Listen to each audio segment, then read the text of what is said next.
To begin, you need to activate the boiler by turning on the power button.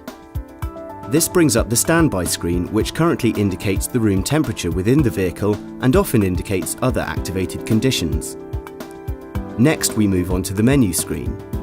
Here we have the basic functions for controlling the heating and hot water in your vehicle.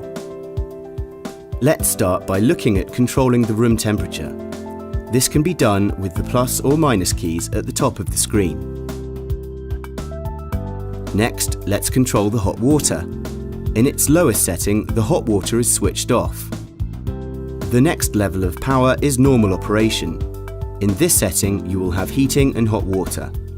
In the highest setting, you have a hot water boost. This turns off the central heating and gives you more hot water for 30 minutes.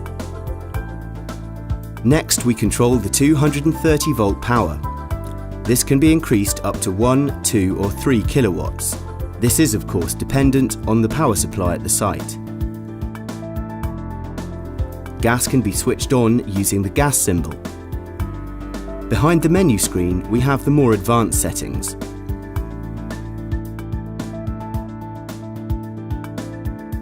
Here we have settings such as setting the clock or programmable night mode. These can be activated by touching the appropriate buttons. Here we have the time and day setting. This can be adjusted using the plus or minus buttons. If you'd like the time of day to be shown in standby mode, do this by ticking the show box. In order to set the program for nighttime, you can do this by pressing the moon button. Here we set the night temperature for a duration. To do this, set the temperature you would like the caravan or motorhome to be at in the evening, then set the time you would like the program mode to begin.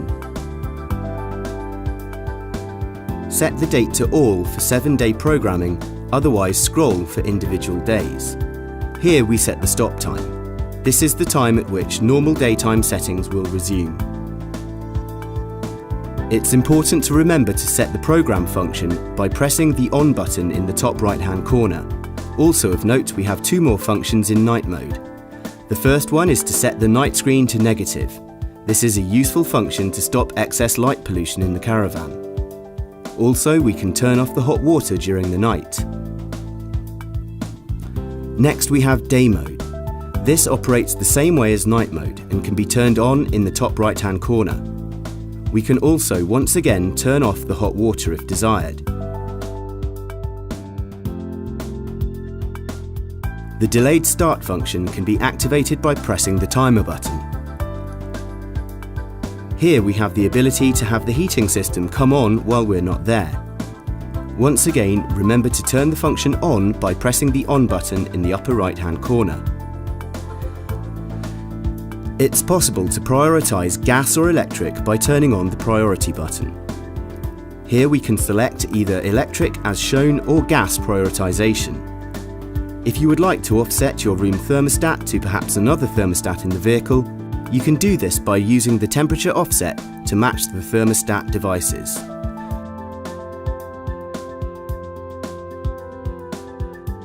You can scroll down for further settings by using the down arrow.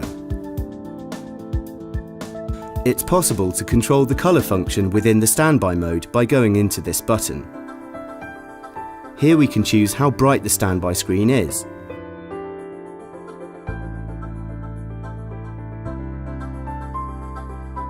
It's worth noting, while the standby screen is dark, there's still a small green LED light to indicate the heater and hot water is switched on.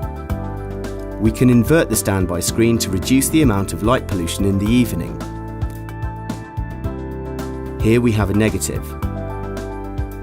To check which functions are activated, press the small button in the bottom right-hand corner, and the screen will display all activated functions.